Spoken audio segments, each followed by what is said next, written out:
It is kind of fun. For your out-of-town guests, it's very nice.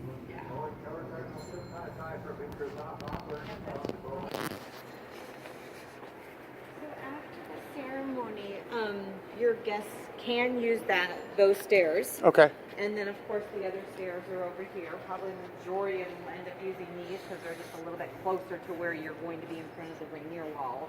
You'll have your welcome table there, so that'll feel more familiar. But know that that will all be open. Okay. And then this is a rolling garage door. It's up right now, obviously. We will put black pipe and drape here, McCormick and Schmick's, because we'll stage out of this area. Okay. So the culinary team is down here and everything that we need to have to service your event and then take dirty dishes back. We do that through this door here. So just know this area, I'm not going to really have any plan to put tables or anything. Okay. Because this is our business area where we're coming in and out. But you won't see that. But what the diagram could look like at this stage, knowing the basics we have, is I'll rent in a dance floor and have it put in here just in front of this U.S. airplane. DJ, I presume. We have a playlist. Playlist. Yeah. Okay. Hooked up to her speakers. Mm-hmm. I'll have a small little table over here. Brittany will have a small little AEV table over here, and we'll spot a few speakers. But dance floor, usually that's where it goes dead center in front of the plane. Okay. Then we leave this area in front of what we call the red car.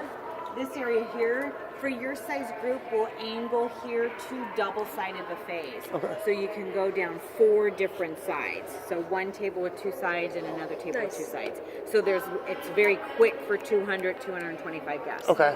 So we'll do that. What's the quantity you need for the kids buffet? What do you mean by You that? had mentioned doing a kids buffet. Like what's some spotted high boy bistros, so that kind of designates that's your reception area, some of the tall tables. Okay. I'll spot some in the back as well by that great big wheel on that plane back there. Great. And then your seated tables, we use a 72-inch round, seats 10, so keep that in mind. Are you 10. doing opening Okay. seating or assigned? We were going to do assigned. Okay, so they sit 10. We'll number them once you give that information to me, and we just start in rows in front of the wheel.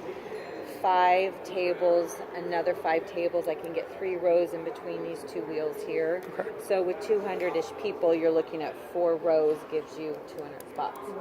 So How do you usually seat the bride and groom? you get your choice of a sweetheart table if you'd like. I just did a diagram for a couple yesterday, and they're in here, and then their sweetheart table is going to be basically right about here. This is a last row of tables. In this area, this is a much deeper area. I can get 6 tables in each of these rows. Their sweetheart table is going to be right about here. So they're centralized with everybody looking at them. They're closest to that first dance with parents, with not parents, whatever it is you want to do. You get to open the buffet, so you're closest to the buffets. Okay. So that's just so Lucas can take pictures. Yep.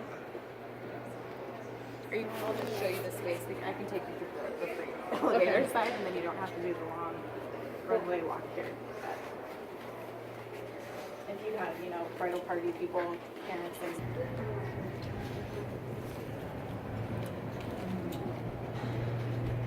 Like it was so long ago. Isn't it crazy? It's like, oh, it's like 80-something days away now. The Knot does a really good job of sending me an email every day reminding me of how many days are left, too. I It's know.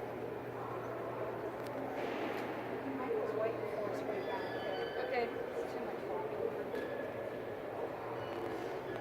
This is pretty cool. But yes, that is a thing. You will need to be able to see yourself. Yeah. Yes. So, do you have a preference on what side you want to be on?